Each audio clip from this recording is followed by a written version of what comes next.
Well, first of all, thank you so much for this invitation. I'm really honored to be here. It's my first time outside of Incheon Airport in Korea. I've been to the airport a bunch of times, but never here. So I'm very excited to be here, and thanks to Korea University and SSK Human Rights Forum. Is this everything working fine? Okay.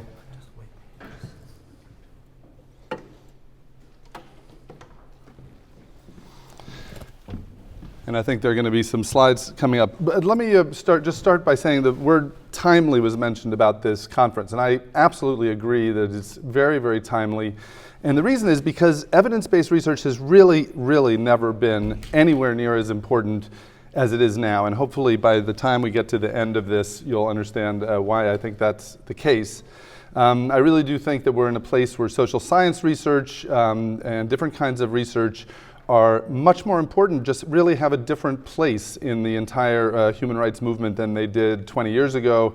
And so it's a really important moment in that sense. And the role of the academy has never been, of scholars and scholarship has never ever been this important. So it really is a timely moment to talk about this.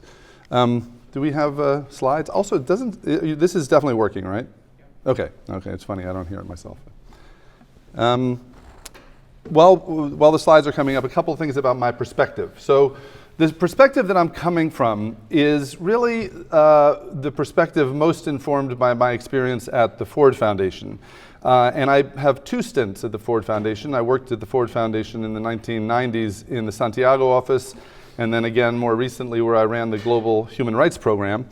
And the job description at the Ford Foundation actually might be different than you would expect. Right? Because the thing you probably think of is money and funding, and that's a part of it. Maybe that was 10 or 20% of the work I did was around funding. About 70% or 80% of the work of that position at the Ford Foundation is what you might call ecosystem mapping. So basically I would wake up every morning, I would brush my teeth usually, and then I would instantly start to think about the state of the field. What's going on in the field? What's happening in the broad ecosystem of human rights? NGOs, academia, faith groups, all the different kind of stuff that's going on out in the world. And that's the job, really. A big part of the job is to spend those years mapping and understanding the field. And consequently, I went to conferences all the time. I went to NGO board meetings as an invited guest. You meet with a wide number of grantees and others. So you're constantly kind of mapping the field. So this comes out of this, which will appear at some point.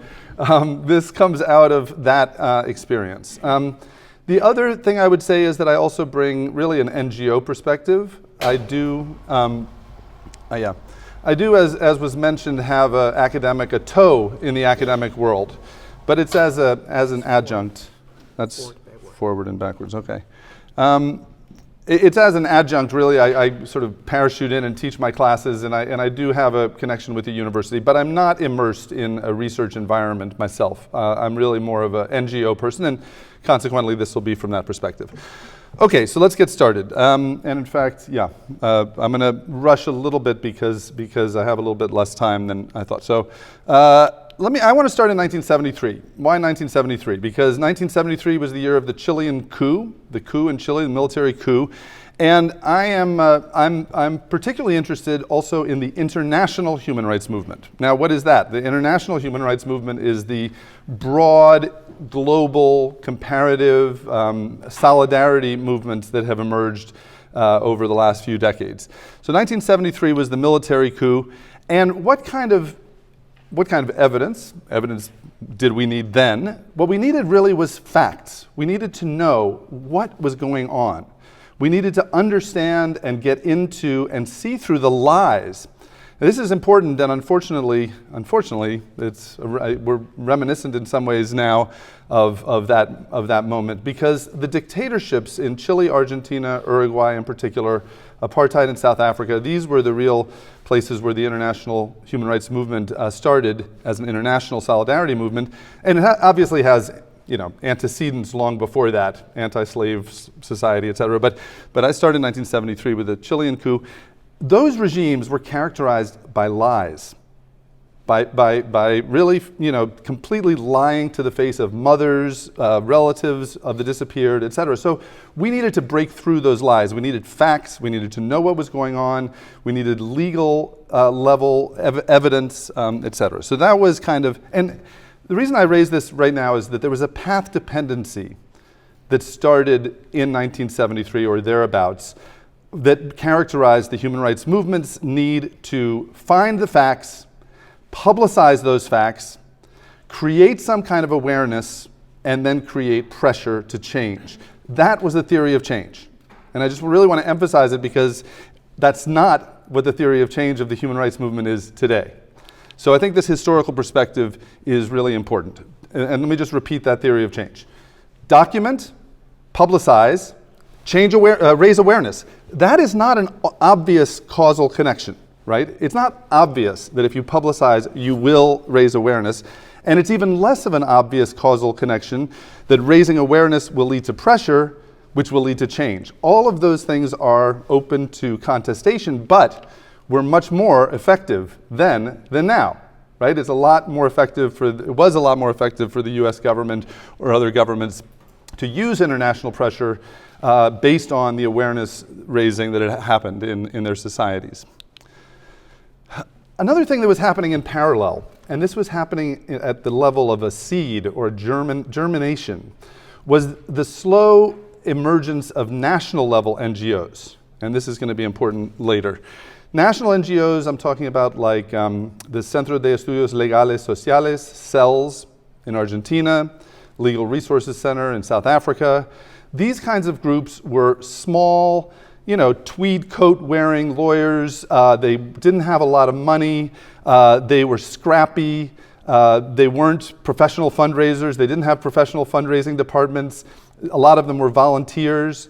If you read Aryeh Nayer's book about his history in the human rights movement, he remembers sitting on the living room floor at 420 Riverside Drive in New York City with a bunch of volunteers in the 70s talking about Amnesty International, bringing Amnesty International to the United States.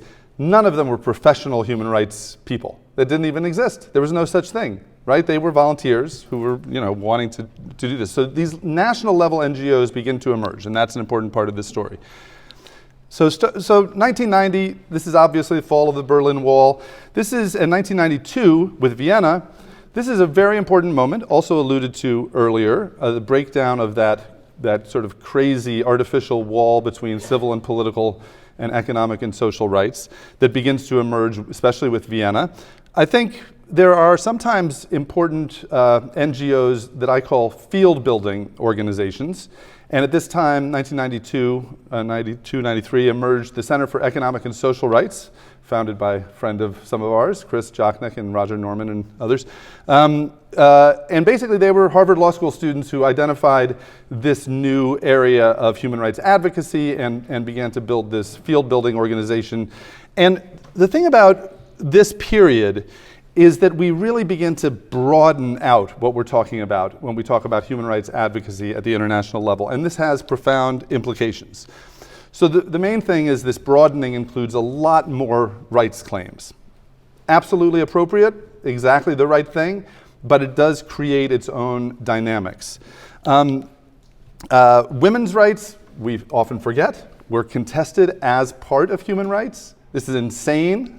But it nonetheless happened. My predecessor at the Ford Foundation, Margot Picken, argued against including women's rights in the human rights portfolio at the Ford Foundation. So this was something that had to be fought for and won, is now seems totally obvious to us. This is Maurice Strong, of course, and what's his name, the Secretary General. What's his name? Kurt Waldheim, right? Is that it? Anyway, Secretary General is sitting next to Maurice Strong. 1992, Vienna. Economic and social rights. Here's something I want to mention about economic and social rights. It has a totally different logic than naming and shaming against torture and disappearance and those kinds of crimes, right? The whole idea of progressive realization of these kinds of rights claims means that you have to be working in the realm of policy. You have to be working in the realm of realization of rights. You can't just be criticizing from the outside, you actually have to come to the table with solutions. So that begins to emerge as a part of the human rights movement.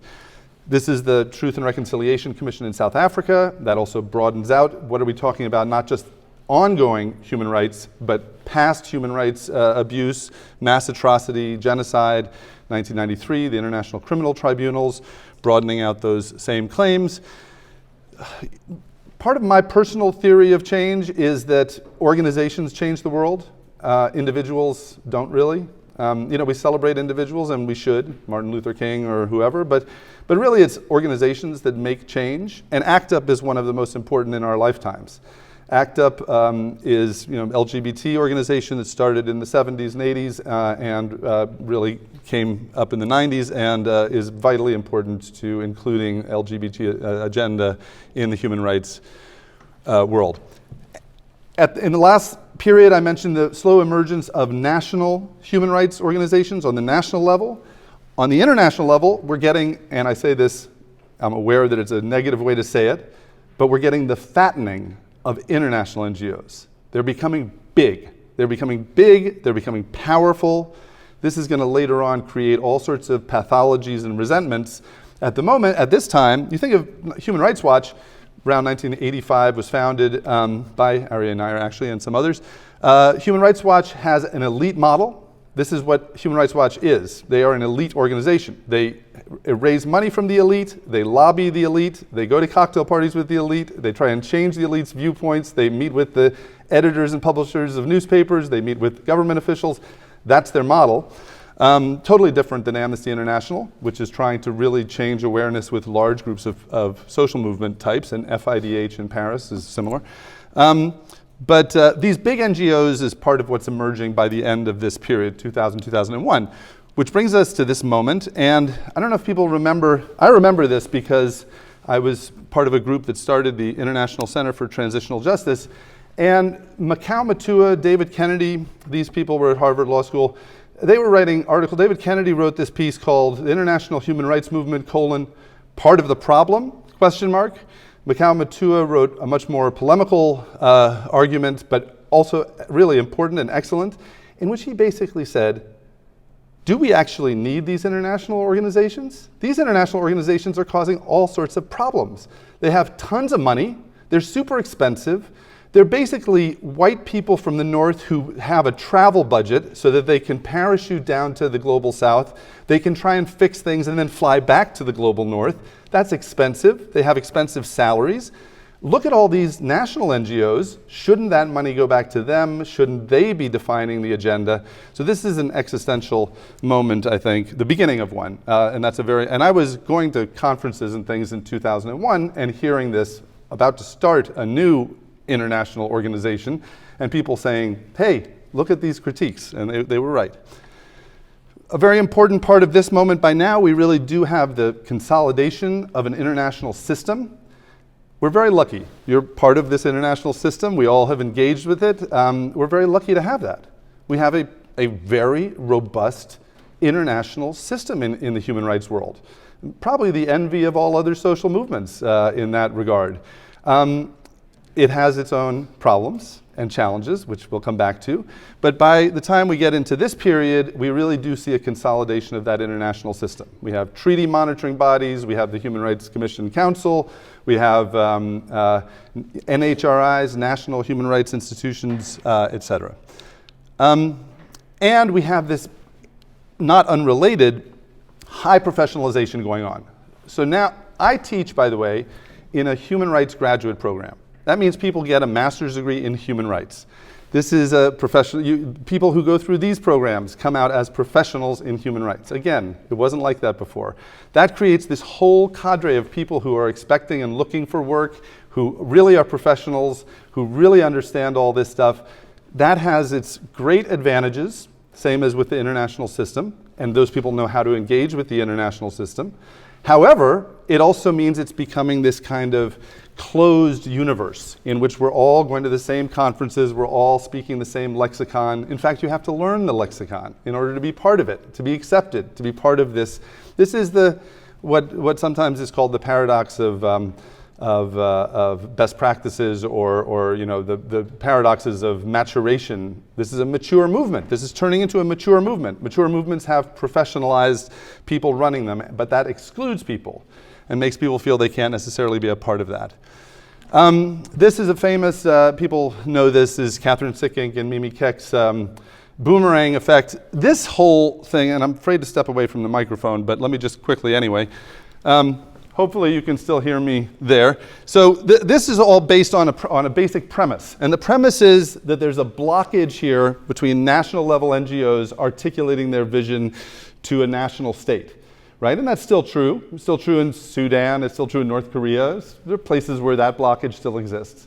However, once these NGOs become strong and robust and well-funded, or et cetera, and political opportunities begin to emerge here in democratizing states, you have a really different ecosystem because now action can take place here, right? The assumption of the boomerang effect was that it couldn't take place here, and therefore NGOs have to talk to Human Rights Watch and Amnesty and the other NGOs who can speak for them. This is an incredibly important part of this. These groups start to speak for them, on behalf of them. That creates all sorts of pathologies because they don't like, they like having results, but they don't like being spoken on behalf of. And then this boomerang effect assumes that a state, European or North American or whatever state, then exerts pressure on the original state. This entire thing, in my view, and I put this out, I know a lot of people, I know a lot of Amanda more than anybody perhaps, but a lot of people in this room know about this.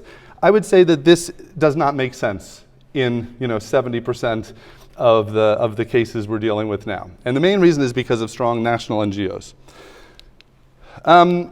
Okay. So 2012, people remember round about this moment, human rights movement, for all of these reasons, really starts to experience an existential crisis. Overly professionalized, overly funded northern groups, not well-funded southern groups, but strong southern groups. The northern groups are still getting high salaries and travel budgets. The southern groups are, feeling like they're just getting scant project support. And at the same time, there are all these other questions emerging. Eric Posner, I think, raises a very provocative question, which is, okay, you guys in the human rights movement have helped create freedom of expression, et cetera, for a few hundred or thousand people. China has taken 100 million people out of poverty. That's not irrelevant. If you have to choose between those two, what do you do? It's an interesting question. Where is the relevance of a few thousand human rights activists and political actors articulate? Now, we can all disagree with this, obviously. And we all have, I know everyone in the room has an argument to return to that. Like, we need those freedoms in order to get those economic development, but China didn't have those freedoms and got that. Brazil is complicated too. Also, tens of millions of people taken out of poverty. That's that argument. But all of these other arguments, Steve Hopgood, I think, also raises some provocative questions around maybe the agenda is too dispersed. Maybe there's too much stuff going on, we're losing people, et cetera. And then, of course, there's the crisis of implementation. Mary Robinson had said way back in 1992, 3 words, implementation, implementation, implementation, right? But that still is not happening. So we have this robust international system. We have all the legal infrastructure. We have laws, certainly on the international level, and in many cases on the domestic level. So South African constitution, greatest constitution in the world, perhaps, from a human rights perspective. But is that actually enough? Is that producing change? It may be necessary, but it's definitely not enough. So we need something to make those laws real in people's lives. And then, of course, this challenge of poverty, which I already mentioned. And then social media also makes the boomerang model somewhat irrelevant, right? You don't necessarily need, if information is available at the click of a fingertip, then you don't necessarily need to go through this elaborate thing where you're working with a government to pressure another government, et cetera. Okay, 2012. I choose 2012 as the beginning of this. Ed, I'd be curious to hear, we should talk about this because I haven't run this by real experts like yourself, but I choose 2012 as the time to talk about the beginning of this moment that we're in now of crackdown on civil society. It's the symbolically important moment because it's when Putin, when Russia throws USAID out of Russia, and of course there is cascading. There are cascading examples of national governments cracking down on civil society. By the way, I think that sometimes it gets forgotten that the reason for that is because civil society was really strong. Civil society was really, really strong. And that's a victory. I mean, this is a reaction to that.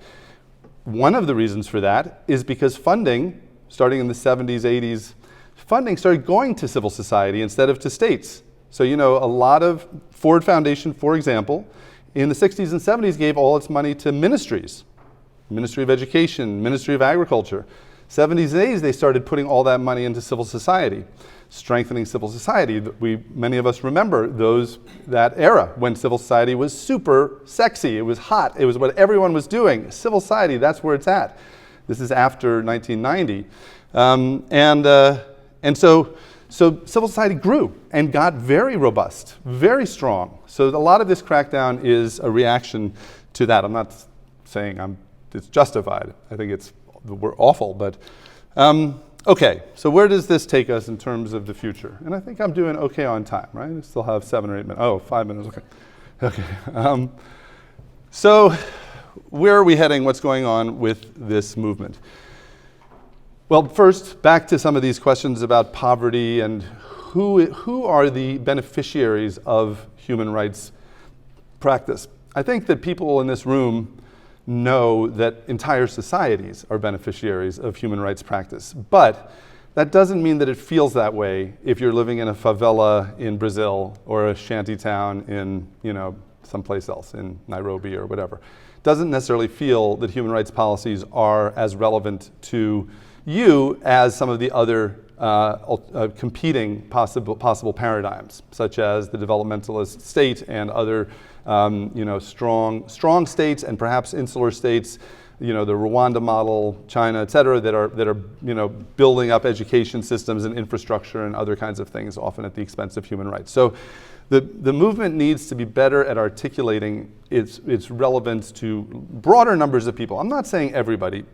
It never will do that, and it never should try, but it nonetheless needs to be able to demonstrate it's not solely the enterprise of a kind of political actor in political space, but it's actually a much broader enterprise than that.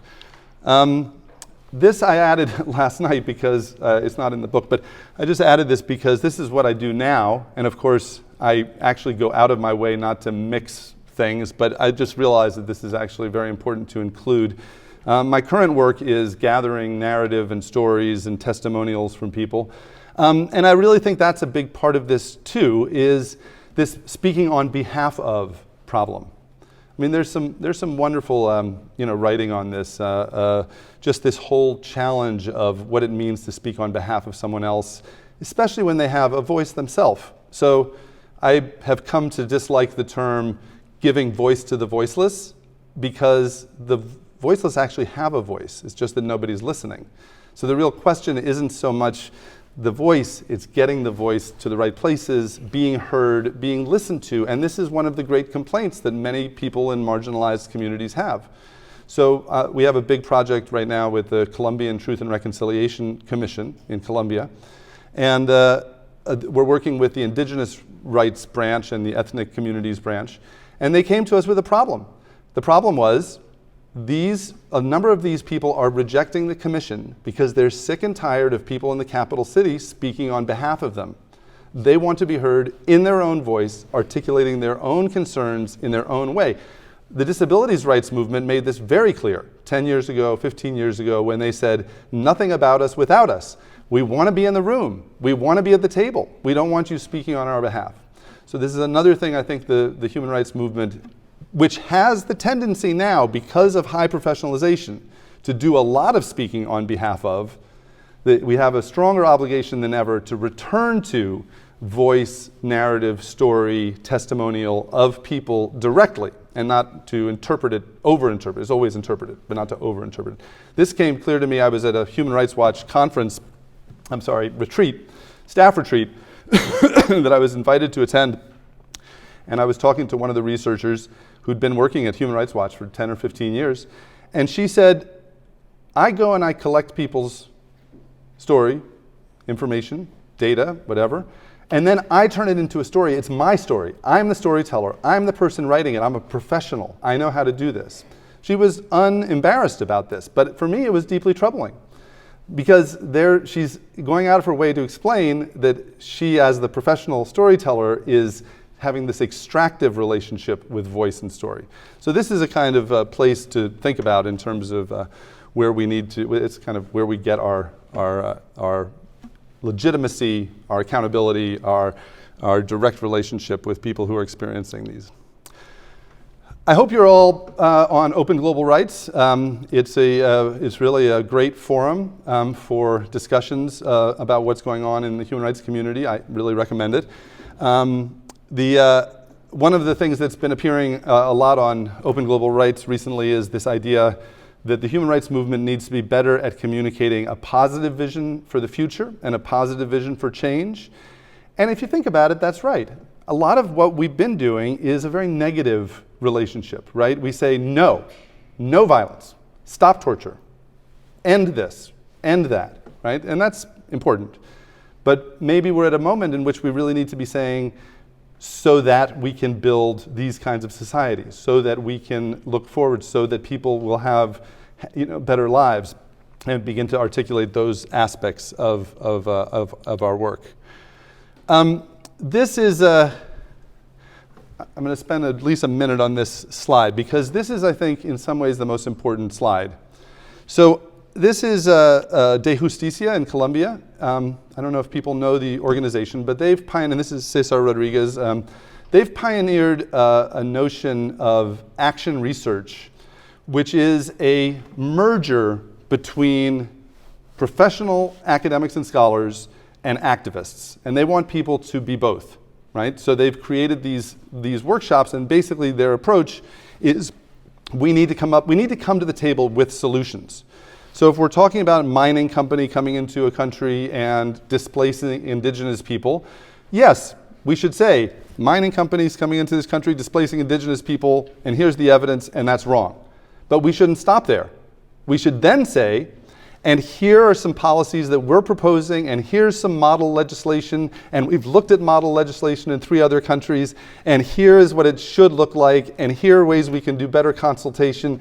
We need to come with those kinds of solutions. And this is where I think the Academy has such a powerful, important role to play.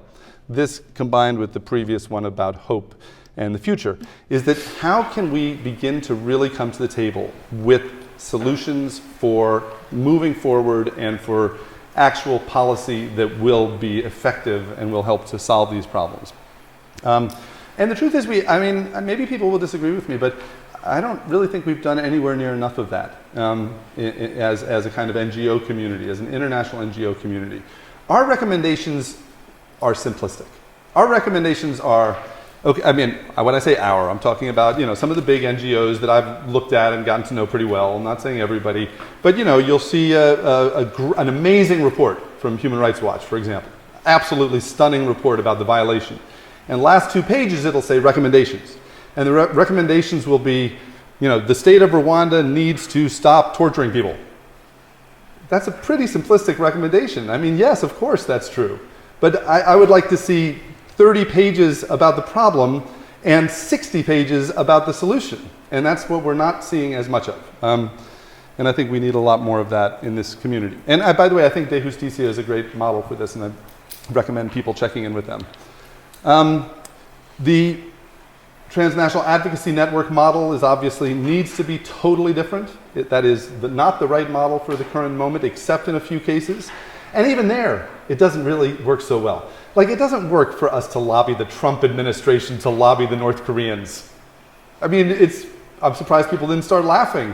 What an absurd idea. It's just not going to work. We don't lobby the Trump administration to change the Saudis or whatever. and that's an extreme example. But still, those things now happen in international forums, Human Rights Council and other places, and that's where they should, and there still needs to be that kind of pressure. But there also needs to be a lot more of this, which is often referred to as South-South cooperation.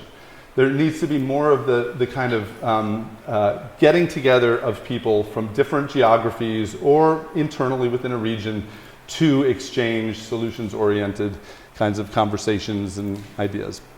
And then this we'll talk about later in this session too, I know. But I think we also need to think about funding.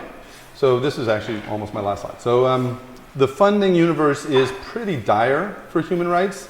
When I was at the Ford Foundation, I probably had over 1,000 individual meetings with individual grant seekers, and I gave about 40 grants.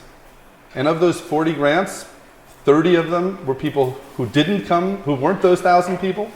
They came in through different ways, such as requests for proposals, et cetera. So that's a dire funding kind of universe. I think the answer to that actually, the simplistic answer, and the one that many people say, is we just need more funding. Okay, that's true. But we also need to think of it from the other side too. We need to be more creative. In fact, there is a pathology in the existing model, which is the NGO goes to the foundation or the funder and gets money, and that creates a very strong bond that direction between the NGO and the funder. And if we go back to that question of voice, accountability, speaking on behalf of, that part becomes actually secondary structurally, because the structural relationship is between the NGO and the funder. And that's tricky too. Amnesty has always been the exception. Because Amnesty, why? Because Amnesty is a membership organization, a true membership organization. A lot of these other ones call themselves membership organizations, but Amnesty is a true membership organization. So it doesn't have that particular problem. But most of the other NGOs we're talking about do have very close relationships with funders, which is fine, but it does mean that there's this kind of secondary concern around those other questions. And I think that's it. Yes. So that's where I wanted to end. So I think, just to sum up, I think that this question of where we're at and the role of scholarship, et cetera, I think fits into so many of these places in our current paradigm. We're just not in a place where surfacing the facts, naming and shaming, hoping to raise awareness. People are pretty aware, or they don't want to be aware. There's a great article out of Stanford, actually, called, who am I pointing to? But anyway, Stanford. There's a great article at Stanford called "Stop Raising Awareness Already." I don't know if people have read this. It's a great little piece. It's basically saying, stop it with the awareness raising. That's not doing the trick. We need to do something else. So that causal relationship between awareness and change is not obvious and has decreased in power, I would say, in the human rights world. And so we need this new piece, this emerging piece, this piece of solid empirical research, theoretical work, et cetera, around theories of change that really can help the human rights movement articulate a vision for the future and articulate concrete policies to get there. So that's all. Thanks.